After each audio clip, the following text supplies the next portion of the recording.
तुम dear candidates, उम्मीद करता हूँ कि आप सब खैरियत से होंगे।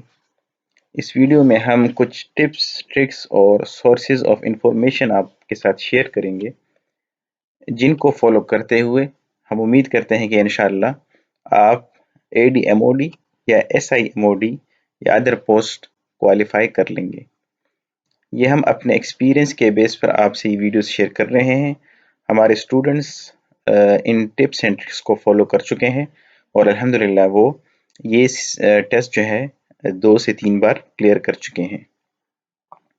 इस वीडियो में हम जो हमारा फोकस रहेगा that would be English, analytical reasoning और बाकी जो हमारे पास जनरल चीज़ें हैं उनके सोर्सेज ऑफ प्रिपरेशन हम आपके साथ शेयर करेंगे। सबसे पहले है इंग्लिश का पोर्शन, जिसमें प्रोमिनेंट टॉपिक्स जो हैं वो सिनोनिम्स और एंटोनिम्स होते हैं। इसके अलावा सेंटेंस करेक्शन होता है और थर्ड पे है कॉम्प्रिहेंशन। इनसे हमेशा क्वेश्चंस आते रहे हैं, इसलिए हमने इसका सोर्स ऑफ प्रिपरेशन आपके साथ इस वीडियो में शेयर किया है। जो कैंडिडेट्स AD पोस्ट के लिए अप्लाई कर रहे हैं उनके लिए ये जो बुक है ये बहुत ज़रूरी है। मैंने आपके साथ स्क्रीनशॉट शेयर किए हैं। ये आपके सामने सिनोनिम्स हैं। ये हमारे पास कोई 12 से 15 सेट्स हैं और इनसे क्वेश्चंस FPSC में भी आते रहे हैं और ADMOD में भी क्वेश्चंस आते रहे हैं। इसी तरह नेक्स्ट जो स्क्रीनशॉट है ये हमारे पास है कॉम्प्रिहेंशन का। ये बहुत ही इंपॉर्टेंट है। ये हमारे पास आई थिंक 12 से 15 कॉम्प्रिहेंशन भी पड़े हैं इसमें, जिनको आप प्रैक्टिस करते हुए कोई भी कॉम्प्रिहेंशन इजीली सॉल्व कर सकते हैं। इसके अलावा ये भी हमारे पास है सेंटेंस करेक्शन। ये सारे स्क्रीनशॉट्स एक ही बुक में से हैं। जिन कैंडिडेट्स को ये बुक चाहिए तो उनसे रिक्वेस्ट है कि वो वन टाइम रजिस्ट्रेशन कर लें, ताकि हमारे कोई भी नोट्स जो वीडियोस में आपको दिखाए जाते हैं वो लेने के लिए वो एलिजिबल हो जाए। क्योंकि वन टाइम रजिस्ट्रेशन से आप किसी एक स्पेसिफिक पोस्ट के लिए नोट्स नहीं लेते हमसे, बल्कि जो नोट्स हमारे पास अवेलेबल होते हैं या वीडियोस में हम उन कंटेंट्स को शेयर करते हैं तो वो हम अपने रजिस्टर्ड कैंडिडेट्स को PDF में भी प्रोवाइड करते हैं। इसी तरह जो नेक्स्ट पोर्शन है दैट इज एनालिटिकल रीजनिंग। अब इसमें मैंने 3 वीडियोस मेंशन किए हैं। मैंने इसलिए मेंशन नहीं किए कि आप सिर्फ यही वीडियोस देखें, आप नेट से और भी देख लें। लेकिन ये सॉल्व क्वेश्चंस हैं जो MOD के पेपर में आ चुके हैं और वही क्वेश्चंस इन वीडियोस में सॉल्व करके आपके साथ शेयर किए गए हैं। उनके टिप्स एंड ट्रिक्स आपको इन वीडियोस में बताए गए हैं। तो अगर आपकी मर्जी है आप कोई और चैनल से देखते हैं या यही देखते हैं, या आपके सामने मैंने रख दिए हैं, तो आप ये वीडियोस देख सकते हैं। इससे आप एनालिटिकल रीजनिंग प्रिपेयर कर सकते हैं। एनालिटिकल रीजनिंग सबसे इम्पोर्टेंट पार्ट है इन एग्जाम्स का। इनके 25 से 30 क्वेश्चंस होते हैं और ये आपके पास सॉलिड मार्क्स होते हैं। लेकिन बहुत से candidates, I think more than 60 to 70% candidates इस पोर्शन को या तो स्किप कर लेते हैं या लास्ट में करते हैं, जिसकी वजह से वो अक्सर क्वालिफाई नहीं करते।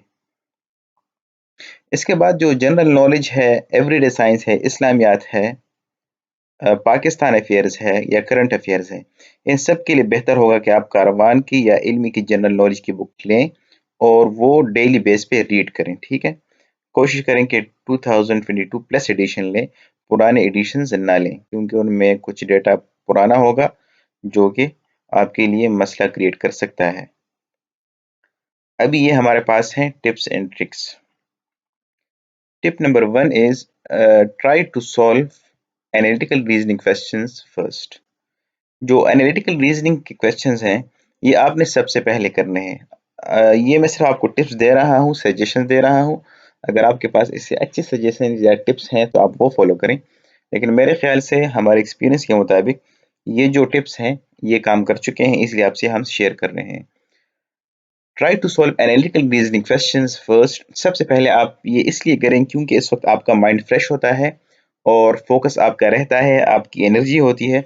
तो इस वजह से ये क्वेश्चंस, इनको एनर्जी भी चाहिए, इनको फोकस भी चाहिए, इनको आपका मेंटल प्रेजेंस भी चाहिए। इसलिए सबसे पहले this portion should be solved. Tip number 2 is there will be around 30 MCQs of analytical reasoning. Read the questions 3 to 4 times thoroughly. एक ही क्वेश्चन आप जब सॉल्व करेंगे, उनके 5 से 6 एमसीक्यूज होंगे, तो आप उस क्वेश्चन को 3 to 4 टाइम्स थॉरोली रीड करें and make a graphical view. ठीक है, ये इसके बेस पे आप उस क्वेश्चन को सॉल्व कर सकते हैं। Make a graphical view of the question.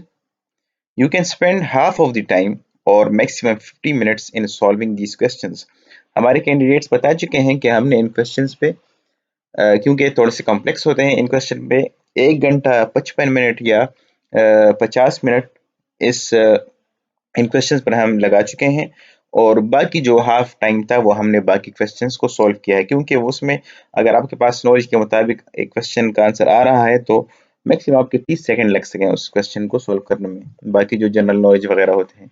लेकिन ये क्वेश्चन जो है, दीज आर टाइम कंज्यूमिंग, तो आप बेशक इनको टाइम दें, लेकिन ये क्वेश्चन आपके बिल्कुल ठीक सॉल्व होने चाहिए ताकि आपको इसके 25 से 30 मार्क्स जो सॉलिड मार्क्स हैं वो आपको मिल सके।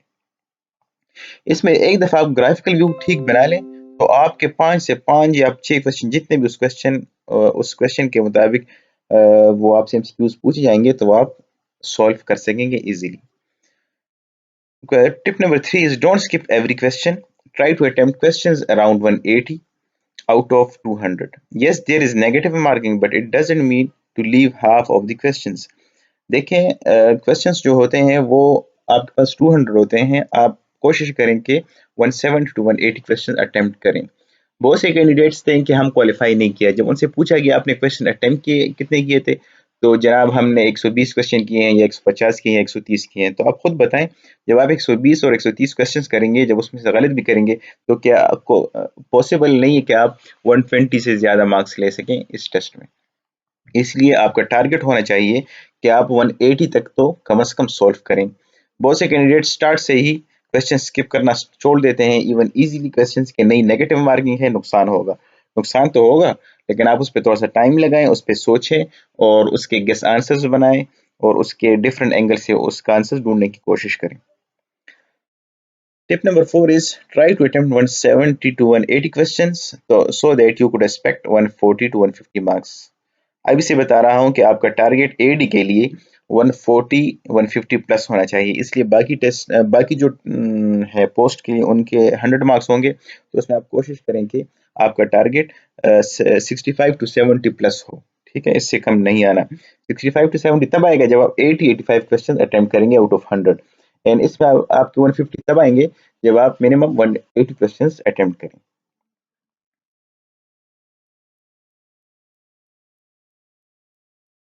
Tip number 5 is try to solve maths questions, quantitative MCQs, and then English portion except comprehension.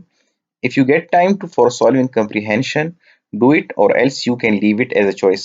2-3 question comprehension के होते हैं जिनके 7 से 8 MCQs बनते हैं, तो उस पर टाइम आपका लगता है और उसमें यह है कि आपका टाइम बहुत कंज्यूम हो जाता है।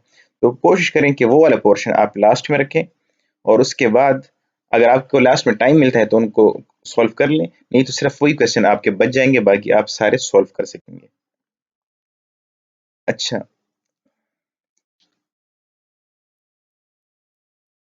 tip number 6 is don't look left and right or waste any time in kicking off your paper.